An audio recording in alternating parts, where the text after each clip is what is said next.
menika menawi sampun anggaduh angregem wahyu menika sirikanipun setunggal sekawan dasa dinten boten saged sesandingan kalian tiyang sanes napa malih benten ingkang dados jenisipun nadyanto menika garwa paminipun kok Banowati menika derajatipun putri mboten saged sesandingan kalian Paduka sampun mari kok Paduka sinten kemawon ingkang priya mboten saged ngepok singgol kalian kula supados wahyu kala wau krasan mapan wonten ing takon to nalika rabi kalian jenengan kula sik suci no mboten to takoni saiki ora biyen-biyen anake wis loro ora isin karo Lesmana Mandraka ora Lesmana mati senengane ora kula keni rumiyin menika kula palakrama kali manjenengan pancen mboten suci malih ning mboten perkara kali Janaka kula ngertos njenengan kula nek penari to kula riyen kula jenenge penari senan lak tanjak mergo kembegagan anggen kula tanjak robek ngertos obong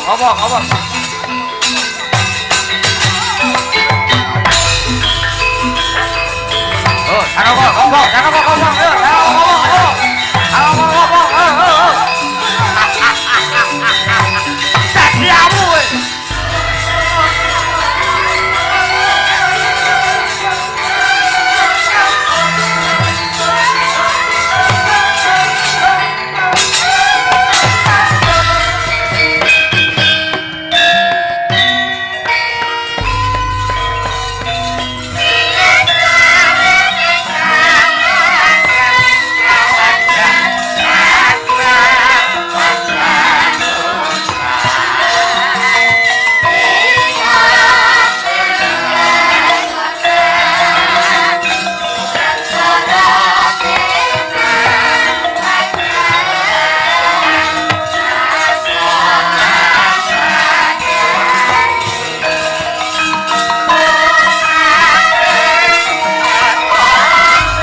laguning Kurawa nguni patine sang Abimanyu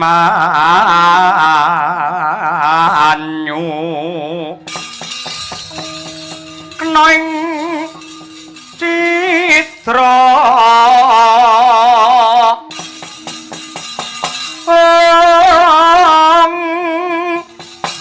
tantya sang Setyaki ngadeg ngambil sanjata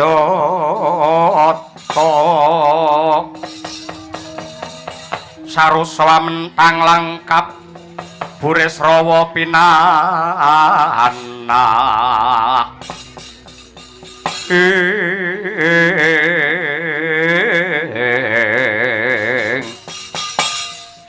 jagat Dewa Bathara ya jagat Mangestungkara Setyaki. Kawula nuwun wonten timbalan ingkang ngadhawuh Koko Prabu Ndarawati. Antarja wonten dawuh wa Prabu. Gatotkaca wonten dawuh wa.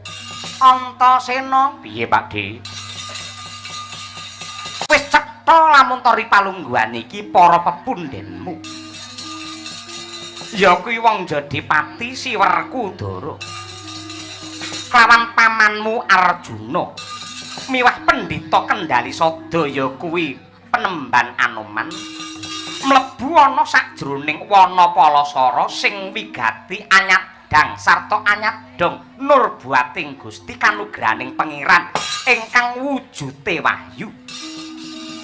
Yen ora kleru dadi pamamasku wahyu mau aran Wahyu Trimanggala, tegese wahyu telu kanggo dadi pangarsa. Mesti wae pepundhenmu telu mau padha tigen mugening panembah. Sekong anggene puji dikir nindakake kidung suci lan mantra rahayu. Dene kewajiban sing kudu ditindakake dening para putra-putra Ngamarta ripalungguhan iki. Aja mung mangku tangan nanging ubeng ana alas Palasara iki aja nganti wong Indrajala ing bakal ganggu gawe anggene semedi pepundhenmu sak telune pisan. Oh inggih mboten langkung sendika ngestakaken dawuh Setyaki aja nganti keri. Nggih ngestakaken dawuh Koko Prabu. Wis ora perlu akeh sing dirembug, sing setiti lan ngati-ati, sing waspada aja nganti grusah-grusu ndak kesluru dalan kleru.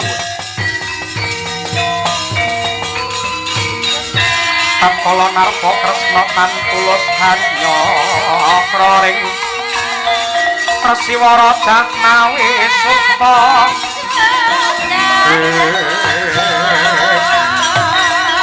kang munggah kaliyeng rata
panunggul apa dosane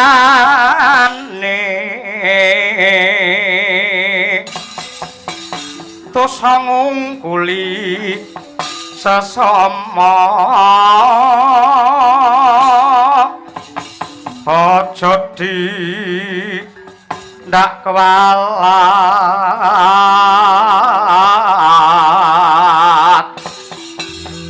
lah iya bener kandamu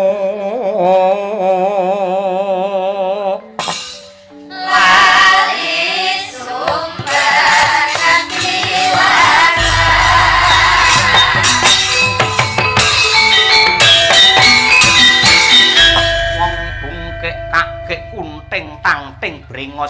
pejer diplintir wae.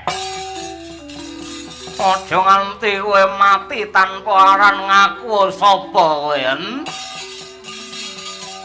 Lek nom mripatmu jerengen gobokmu.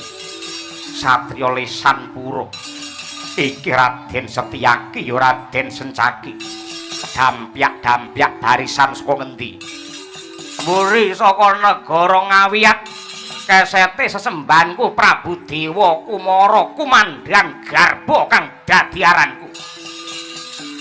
Kowe nyimpang ngiwa utawa nengen, dalan iki bakal tak nggih bacut mlebu ning wana Palasara. Apa sing bakal ndok tindakake sausil mlebu ning wana Palasara goleki menungsa panengah Pandhawa sing jenenge Janaka. Yen wis ketemu tugel kulune, sebabi apa tek ngono, aku bakal nampa bebungah ganjaran gedhe saka ratu Gustiku lamun to bisa mocok janggane Janaka. Yen pancen kaya mengkono ripalungguhan iki Setyaki gawe giri sayembara karepmu, kena kowe gepok singgol kelawan Kakang Mas Arjuna Waton pinter nglangkai bangkene Setyaki. Piye? Prodha muntap lir kinetap supaya yakini Dodo bang mawinga winga wangit. Wah sugih kendel bondo wani legan golek momongan bubuno golek pasangan prangi tatal grajew. Maju jangkah tanganku ndarat nerdadamu ran jepat igamu kelayang nyawamu rondo bojo tak guroni ak jeki urip.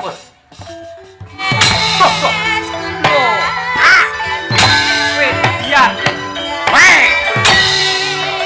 Weh.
Jamikan.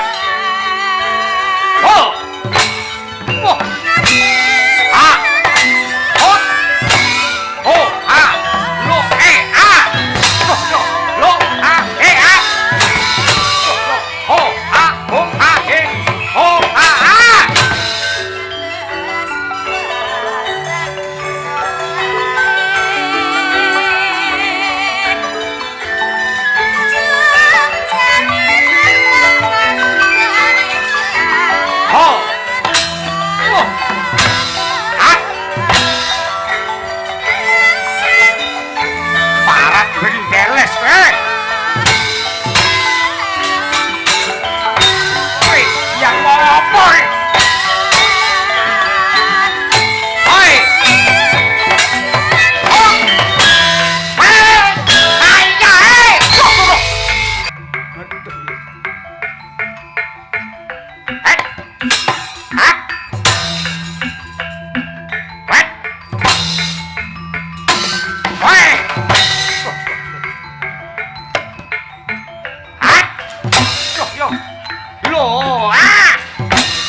Ah.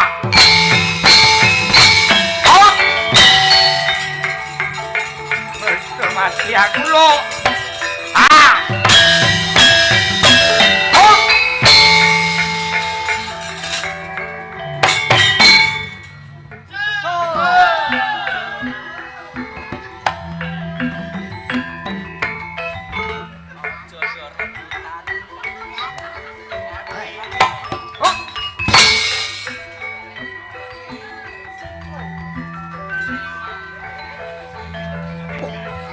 Edian mabur. Golek petok karo helikopter mau piye? Wes. Hop. Ha. Put. Ha. Wah. Wah, yo. Ha. Hey. Wah, yo. Wah. Wah. Lo.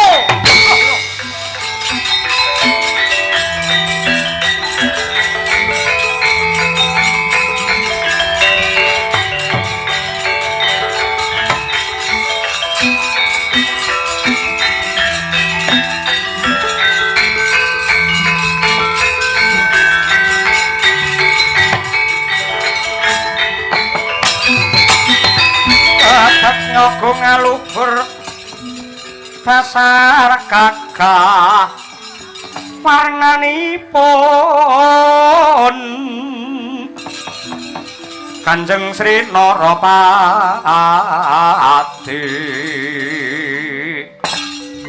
Raja kang ratu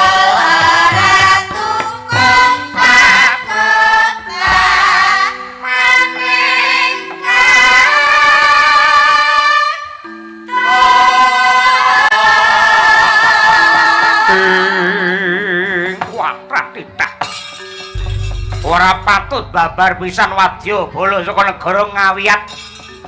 Buktine kapengkok ing Pancabaya bayane dombling jane ora patut babar pisan. Mung gunakake akal ning ora ngangge akal, mung ngangge otot ning blas ora ngangge otak. Yen caramu kaya mengkono tangeh lamun kowe bisa merjaya utawa nyolong wujude Janaka merga sajake alas Palasara iki dikepung pipit. Yo. Padha mundura Wadyabala. Ngibarate rebut balung tanpa isi.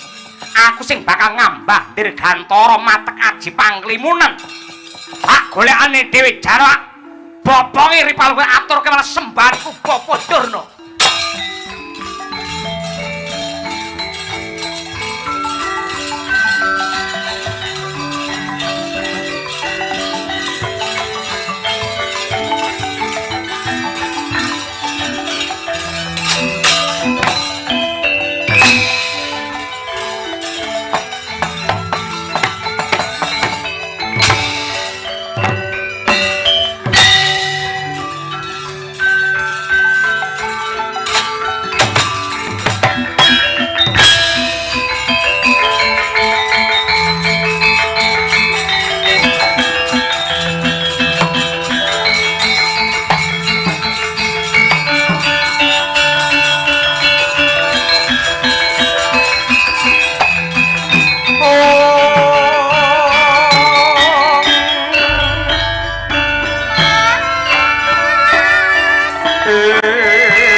Karya wangsit pintu umbangan caping sawang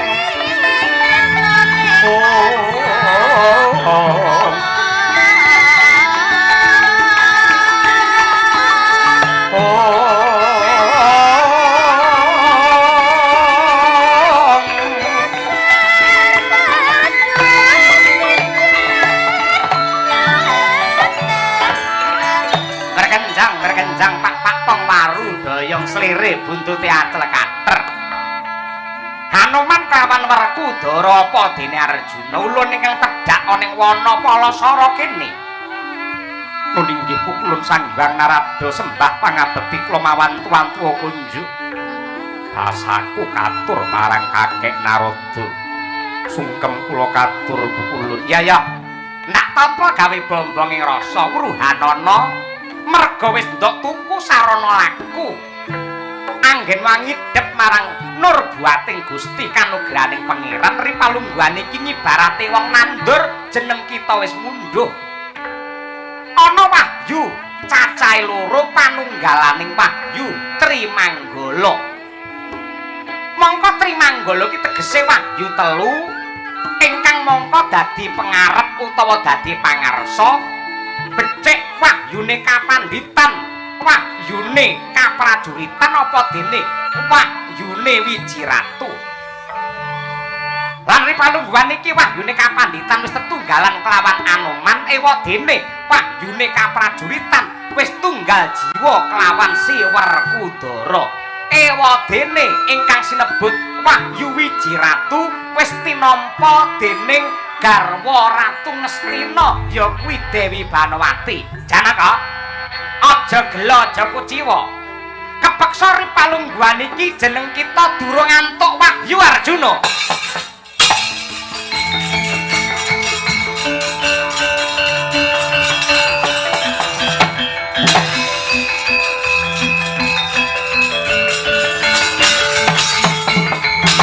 Kacarita kaya mangkono. Sanadyan ta wis mawali Walidyan Harjuna antuk wujude nugraha. Parandening mangke mboten kawis tinggal sedhik, parandene malah mesem jroning wardaya. Nderek mangayu bagya dene ingkang Raka Jodipati miwah Sang Anoman antuk nugrahaning Gusti. Kocap. Kedadak ana angin aniyut duwe prabawa panas anenggih ingkang lagi matek aji panglimunan Narendra ngawiyat Prabu Dewa Kumara. Tebat kaya kilat kesit kaya tetatit pangawak wujuding mega ingkang ireng gembuleng nyaut mring Sang Dananjaya.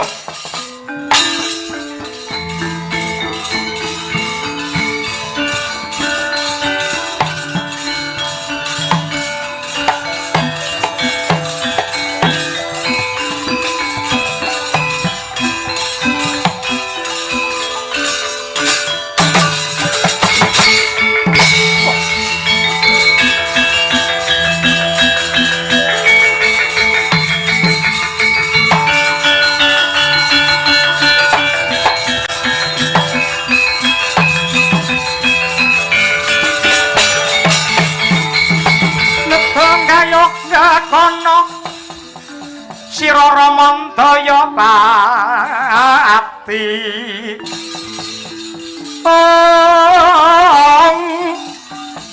ana yaksa gung cangkrama namane wil katak sini jejaki jroning waris madhok ulam tanpa dawa. Wah ladalah jagat Dewa Bathara jagat Mangestungkara Dimas Werkudara.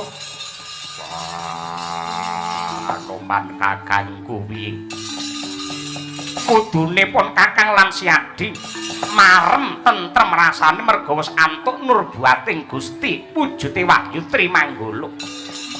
Apa kira-kira Raden Arjuna cuwa rasane gelo penggalihe? Lah kok semune iki mana kahanan ingkang ngedap-ngedapi peteng dedet limengan bareng biar padang. Raden Arjuna ora ana. Gandeng Janaka Wirina wengi cedhake karo Semar Badranaya. Ayo nakokke bab iki marang Semar Badranaya. Ayo lakon piye meneh ya.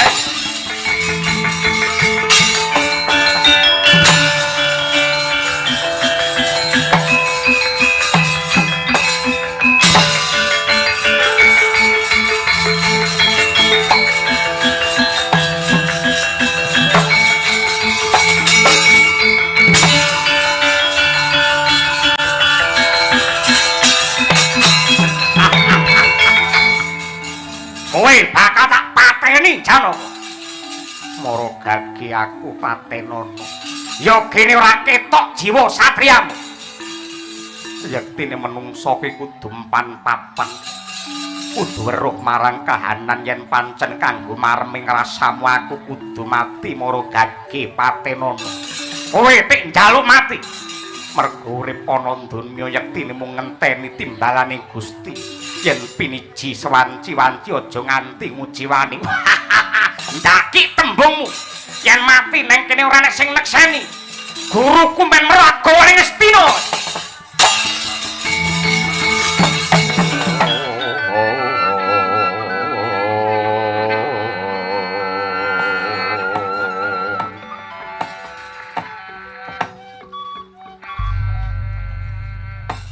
Aku wis bisa ngrasa lan bisa gagapi sakwise Duryudana teka ning taman Kadilengleng. Mesti wae ora rena sing dadi rasamu Yayi Banowati. Nanging ripalungguhan iki mara gage ora ketang mung sak propirane gatekno rembuke bojomu iki. Nadyan kaya ngapa lan kepiye garwa wisigaraning jiwa. Tegese antarane Duryudana kelawan Banowati Nadyanta raga loro kudune jiwane iki siji. Kejaba saka kuwi kodratmu ki dadi wanita sing kudune kena ditata utawa wani ditata. Yen wis winengku marang kakung, mbuh piye carane anane mung bangun miturut. Mula sakjroning biyen aku kelawan kowe palakrama ana adat sing diarani upacara mijiki. Kuwi tegese manten wadon duwe kewajiban bekti marang guru lagi. Kejaba saka kuwi wong wadon uga sinebut putri. Sing tegese putri iki tegese puput telung perkara. Hanggene sepisan sungkem marang Gusti ingkang nyipta jagat, angka loro sungkem marang wong tuwa sakloron, dene ingkang angka telu sungkem marang bojo. Ning nyatane bab iki babar pisan ora ana sing ndok tindakake kepara malah ndok kipatake. Katitik saben-saben aku nyedak lawan kowe mesti tansah nyingkrih. Mlebu ning patenggan banjur kok teteki korine ndok tutup rapet. Nadyan kaya ngapa lan kepiye kuwi wong lanang. Aku mikir negara, mikir kawula ki abot gaweanku kanggo srana gawe pemarem tumrape Duryudana. Aku pengen nyanding karo bojo ning wis sesasi kliwat parandene angger tak cedhaki wing mlengos. Bedae apa aku dadi ratu Mblegedu, dadi ratu kondang. Bandaku pirang-pirang lamun to ora bisa antuk jatine pemarem urip ana Arcapada. Mongko wong omah-omah mareme lamun to lanang lan wadon bisa kumpul bebarengan welas asih rasa tresna karonsih nyuntak marang jati ning asmara. Kowe njaluk wektu pirang dina engkas. Nadyanta aku iki wis semene umurku. Ning ibarate srengenge upamane diarani njlewar utawa wayah sore aku moh. Aku jiwaku tetep bedhug tengange, aku tetep ngangah-angah, aku tetep panas. Aku ki rabi karo kowe tak tohi jiwa raga. Parandene aku angger duwe pepinginan kelawan kowe mung tansah nampik kaya ngono kuwi. Raketang mung setetes aku njaluk welasing tresnamu Banowati. Corote pantam sumuluh hamadangi jroning pasarean ngenani wadana remo-remo kalingan ngrangan sang hyah manah engkung sumungkem guling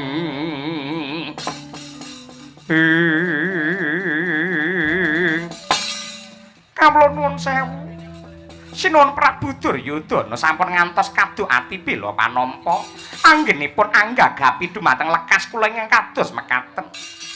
Yektosipun anggen kula rinten dalu tansah nampik sesandingan kalian paduka menika karana kula anggadhahi panjangka sarta panjangkah Mboten namung mikolaken diri pribadi sak saged-saged murakapi tumrapipun keluarga sumrambahipun dumateng para kawula sak negari Ngastina. Mila saking menika kula suwun dangunipun sekawan dasa dinten Koko Prabu Duryudana ugi nderek prihatin melu ngurang-urangi amargi ripalungguhan samangke sak saged-saged kula badhe ndamel sejarah enggal tumraping jagat Ngastina sing tuk karepake piye ripalungguhan samangke kula sampun pikantuk wahyu Trimanggala wahyune Trahwiji sejati sinuwun.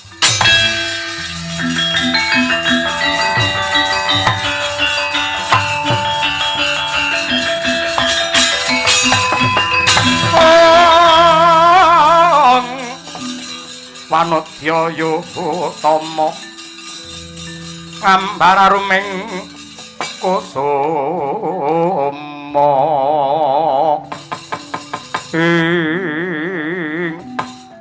lan mestinipun Sinuwun Prabu Duryudana sampun prisa tiyang menika menawi sampun anggaduh angregem wahyu menika sirikanipun setunggal sekawan dasa dinten boten saged sesandingan kaliyan tiyang sanes napa malih benten ingkang dados jenisipun nadyanto menika garwa paminipun kok Banowati menika derajatipun putri boten saged sesandingan kaliyan Paduka sampun mari kok Paduka sinten kemawon ingkang priya boten saged nggepok singgol kaliyan kula supados wahyu kala wau krasan mapan wonten ing angga kula sinuwun menika sampun andung katigang dasa gangsal dinten kantun gangsal dinten melih bar menika Paduka ngersakaken menapa kemawon tartamtu badhe kula ladosi menapa mestinipun.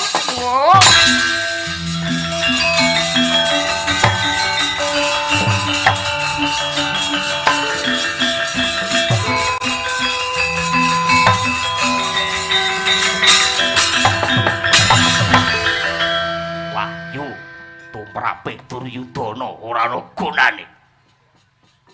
Ora gumun karo wahyu, ora edan karo wahyu. Wahyu ki abeh apa? Wahyu eneng kene mau nyekeli bedhug. Oh.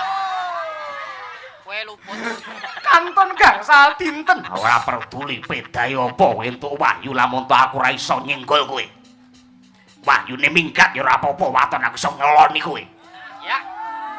Nanging kantun gangsal dinten menika wahyu wiji ratu saged-saged mangke tedhak turun kula kaliyan Paduka menika dados Ratu Agung Binetara adil anggenipun perintah dumateng para kawula. Ah ora nggugu. Ora nggugu. Dina iki aku wong lanang. Yen pancen duwe kekarepan kowe dadi bojo nganti brengkele ora manut karo Duryudana. Aja takon dosa. Apa yen tak olehke ning Mandaraka. Pripun? Pripun? Pripun? Aku wae sing minggat aku wae. Jenengan badhe ngolehke kula teng Mandaraka apa njer aku wedi ngono to?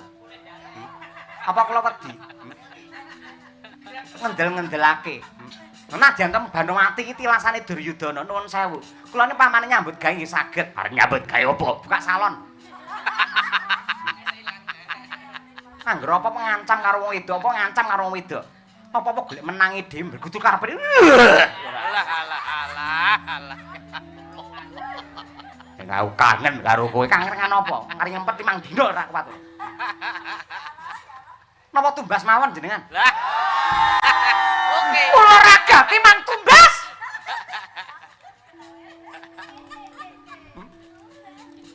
Napa tumbas? Micat pripun micat? Mbok. Aku yen ra kowe mo. Sawangen ratu sak donya sing ora wayuh ya aku. Mergo aku pancen kedanan karo kowe. Ning sak mangke kula nampi wahyu. 5 dina jiro lupatno, mosok ora kuat ngempet. 5 dina ya ampun. Wes.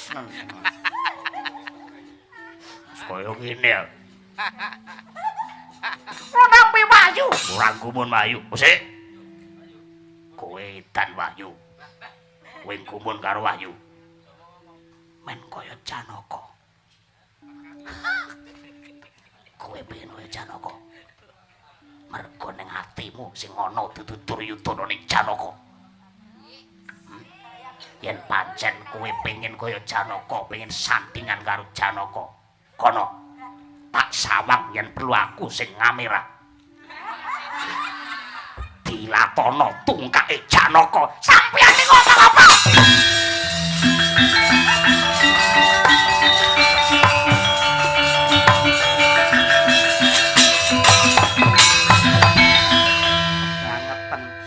Angger geger, angger padu, angger tukaran sampe ngundat-undat lakon sing wis kawuri lho.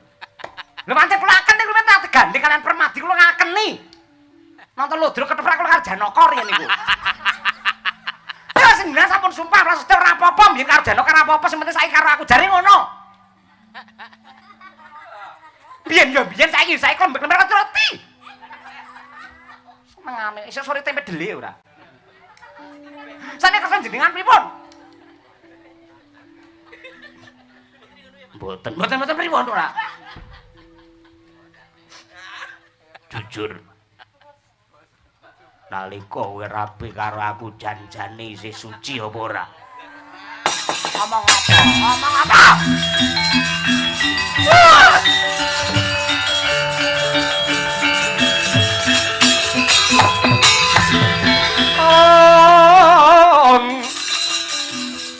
Ampar-ampar pisang. Pisangnya belum masak.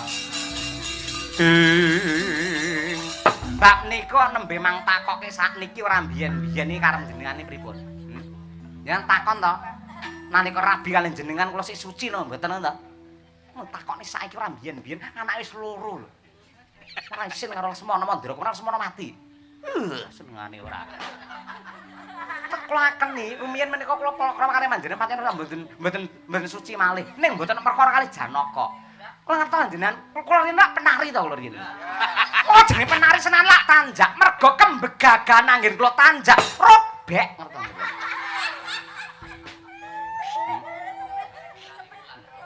Wes saiki piye, Jre? Njen mulai sak mulya.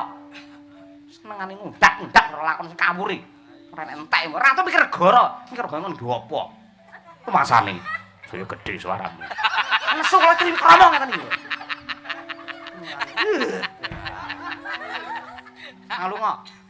Manglunga, ora lunga tak balang lawang to piye? Kuat. Dadak goleki glontor wingi nyepot lawang sik ngono Pak. Manglunga!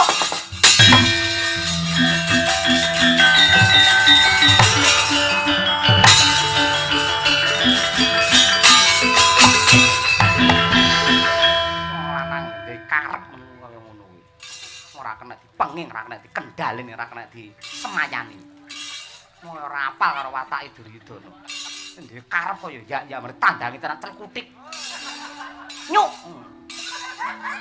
Lah bali angger wong lemu iki kaya ngono.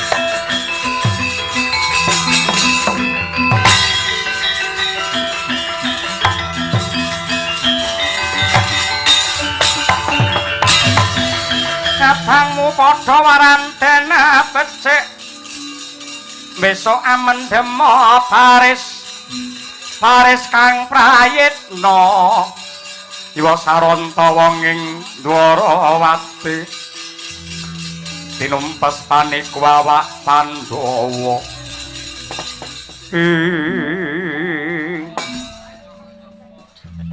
kula butuh patine Janaka.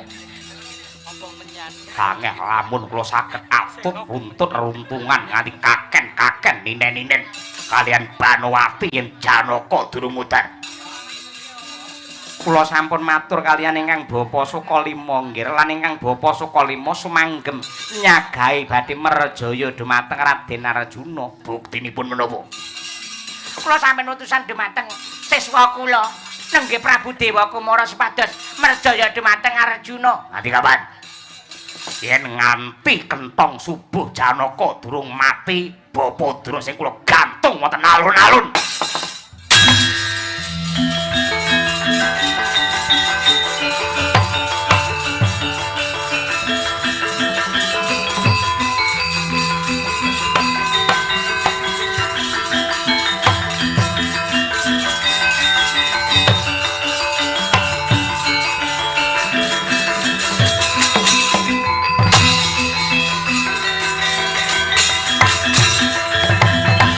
Menika Bapa Durna tandha bektinipun murid dhumateng Dwija. Sampun kula rangket upaminipun Janaka kula pejahe wonten alas Palasara saged ning kula kepengin paduka nekseni bab menika. Bareng angger anak Prabu Duryudana Janaka sampun mapan wonten mriki ngibaratipun iwak kecemplung wuwu. Gawa ning alun-alun diobong urip-uripan. Diobong napa dicor? Diobong. Diobong urip-uripan.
Janaka diobong, Janaka diobong, yo Janaka diobong yo.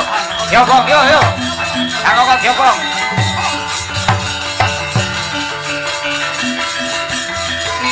Obong, obong, obong.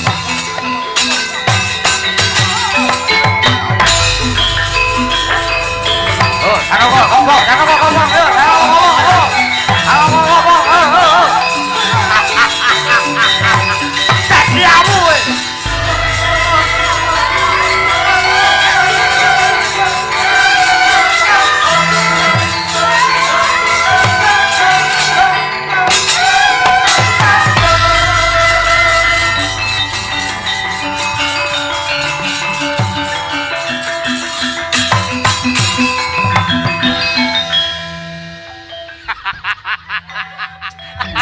Aja ngantuk to, Bong. Lah kena diempet kok. Aku lho ning jujur ya, ku areken gule aku. Nang ngarep iki dadi penunjuk jalan malah ngantuk kok. Ngendi sing roh iki kowe lho, ngarep dhewe kowe lho. Ning alun-alun iki. Awane anget. Ana apa sing roh kowe? Aduh. Ada si api biru. Diobong kaya api unggun. Janaka mati, lanjut diobong. Janaka mati, diobong. Truk. Apa? Kondange kok iso. Petruk diobong, Petruk diobong. Rungono kae lho, rungono. Janaka diobong. Dadi aku Janaka dadi. Aja-aja ndara Janaka ning jero kene. Iya. Ayo diseruduk lek ngono. Sing kok seruduk? Janaka aja ngono. Api unggune iki lho diseruduk. Lah sing ndruk sapa? Sing arep kowe ndruduk ya kowe panas lho rumangsamu. Wis ta ora apa-apa, pisanan panas sik ora apa-apa. Ora ngono kowe, anu kemburi ya ngono. Nusuke kemburi. Ngene jenenge ngundure. Lele aja ngene wong tuwa le, lele wong tuwa le. Takok idak pecan dan wae. Ora wedi kok. Ngarep kok, ngarep tanggung jawab ngarep. Sundangen wis ta. Panas terus ora. Wis ta. Mati bareng karo Ndara Janaka ora apa-apa. Oke. Ora apa-apa ya? Ora apa-apa. Ah, sundange ngono.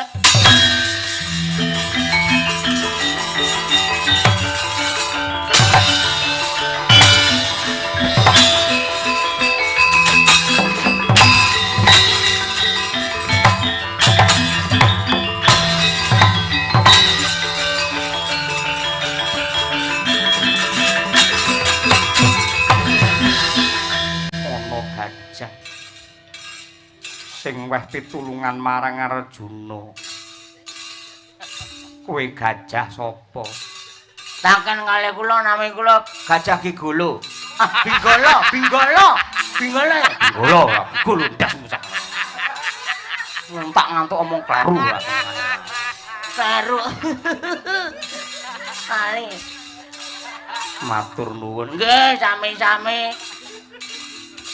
Sungkem kula kunjuk Ndara Janaka. Iya, Gusti. Kaya ora pangkling suaramu.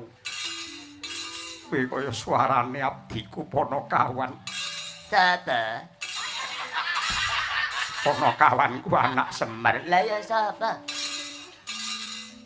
Bagong. Bagong apa? Bagonge mati. Amin. Amin dasmu.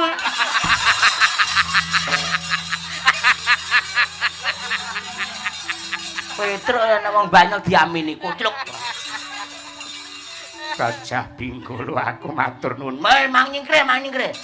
Pun mboten sampe lu cawe-cawe lampan menika kula ora ari nganti tekan kedaton pisan.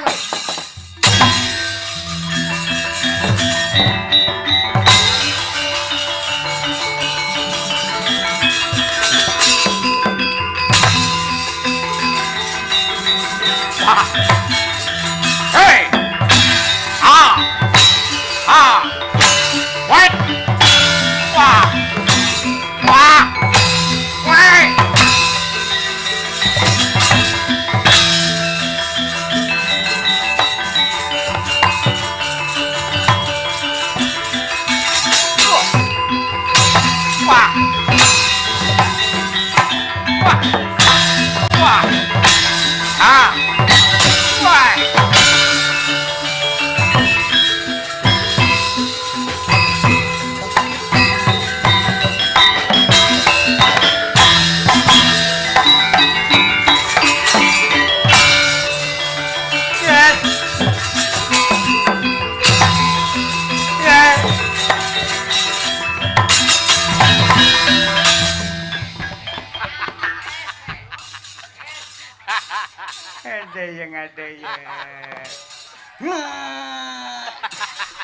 Mandiya sabdaku karmamu sok matimu ya meh kaya ngene iki.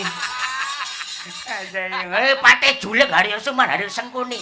Triganta pati swela putra. Handaya siwi.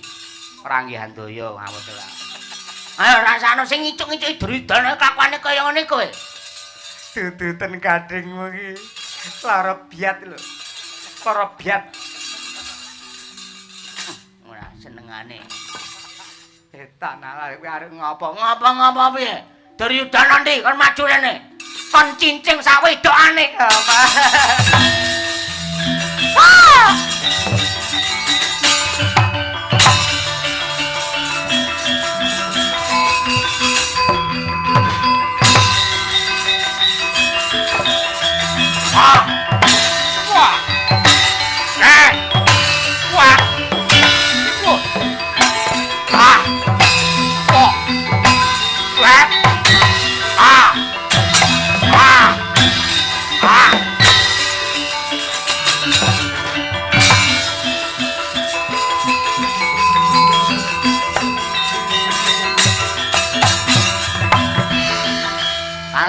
Ndro.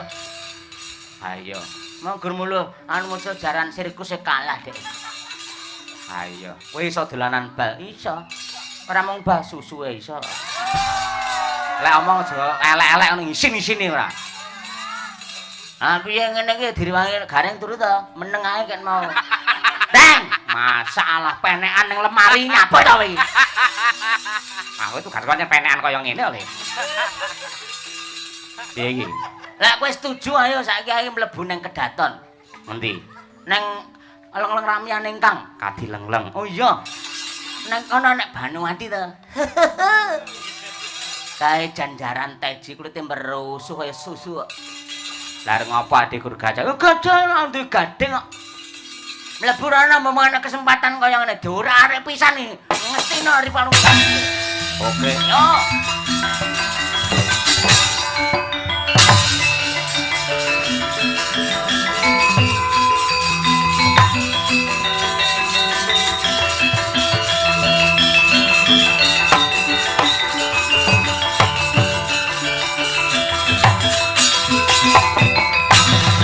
Yapa laruta godha guru kula yen tanamu tusa sang Sri Gong nun ben ketok gajah tenan bengok kaya gajah lho Hah? bengok Gajah piye? bengok ndang Wes aglar utuh kuwi kuwi apa-apa gending macam ngono ora ya wis tak turu ae ora men gendhi ra oleh ora. bengok lah nah yen wonten gajah mestine ana suarane ayo Gong ndang Gong ayo ande babon bengok kaya gajah lumrah kaya ning nggen berbinatang kuwi lawang goblok Yen tak ora iso. Munggah lho. Kuwi serigala Meong. kucing Kucing apa sing wis ora nang kene barang kedaton sing kok adewi sapa iki gajah ya Heeh, sapa sing ngarani tikus gajah? Sapa jenengmu Dewi Banwati? lho wis ngerti jenengmu parandene malah takon Aku mau ngawur. nadyan ngawur ning bener Tiwas rata udoni. nengane Turune ta gareng turu meneng ae lah. Reng, ya le turu anyel nih bayarane padha turu ora. ya nyambet gawe le Kakang Bakyu Rasa kuwi. kowe ngopo mancing nang Taman Sarikadi leng-leng Goleke marang Supatniwara Garwanata Mandaraka Ngestina Dewi Mayang Uduh Mayangi mambengi Banowati iya ning Banowati. ya Bonowati Ya Bonowati.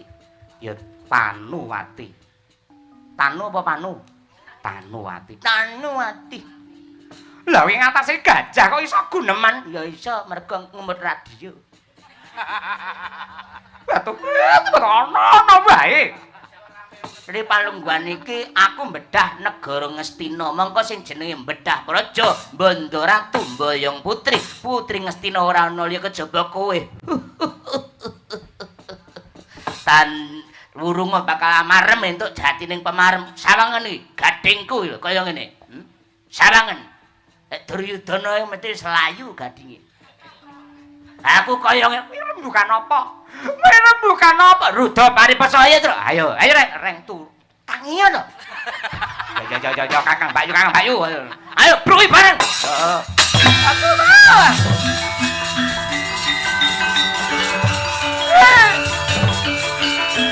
Ya, apa ya?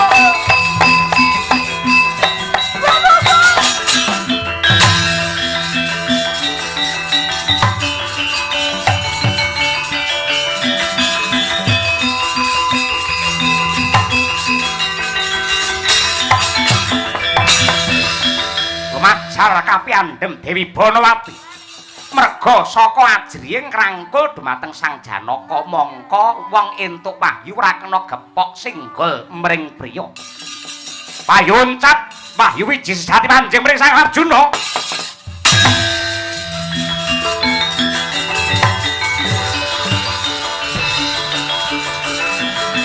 Dimas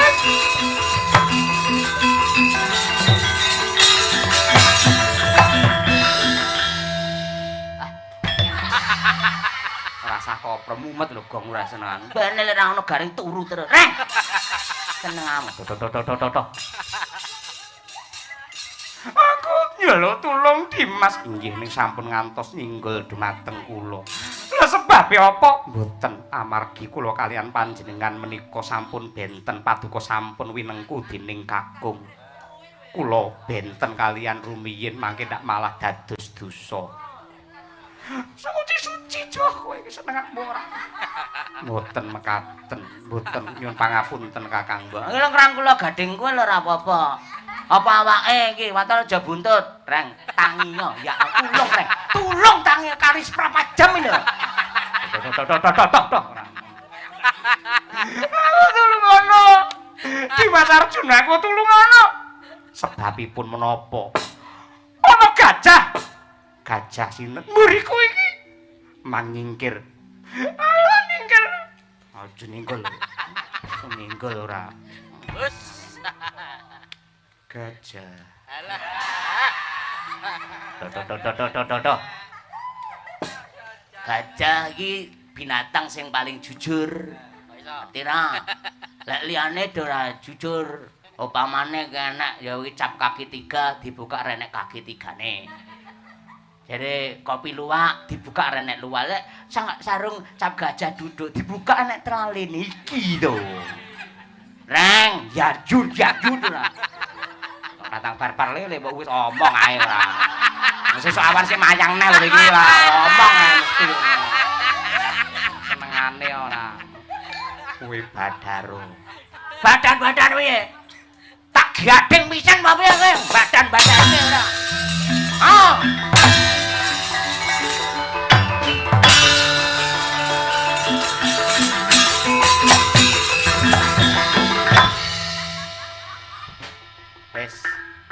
Wis entek wektune.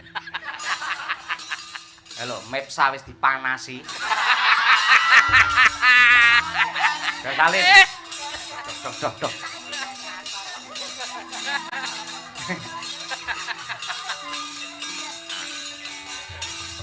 Jangan aku dadi gajah terus nanti tanggal 14 kok. Lah sapa sing ngancani aku senengane? Lah timang karo garung turu. Lah. Anggere nek rancak mesti bisa ndeni lho. Ajale. Entang wis ya ini wis. Dolereno. Ana sing ngamuk ora trima mar. Sapa Kae Ratu Sabrang nggawe kuluk lho, mekutha kaya kongguan. Oh, kae musuhku Dewa Kumara. Ah.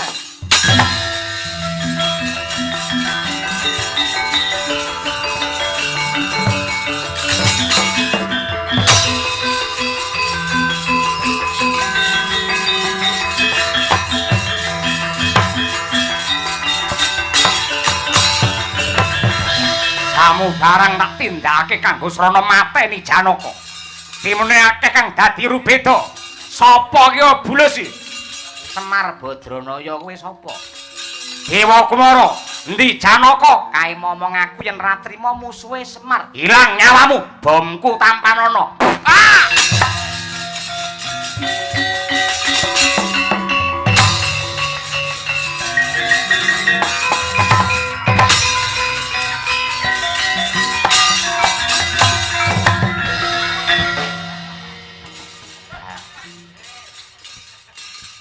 Mesti anggere nek wong rame-rame kok mesti kowe mun.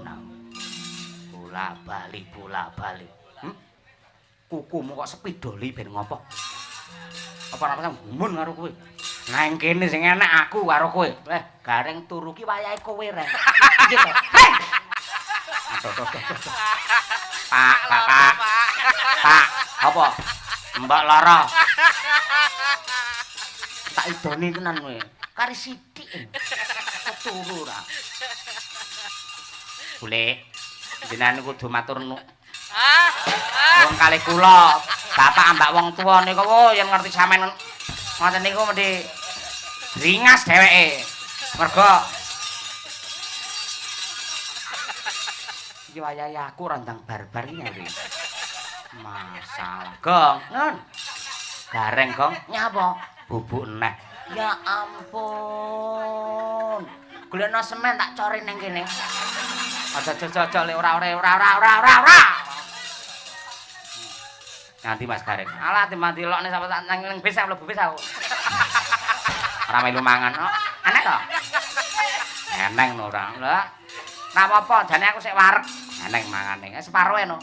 Enak lho iki. Ya sutur apa-apa. Turu mangan senengane gumun wong karo ngono kowe. Lho lunga to. Gara-gara wong turu marah entuk wahyu iki. Bareng awas. Lek turu terus kaya ngono aja takon dosa. Malah tak golekne kipas tenan lho malah.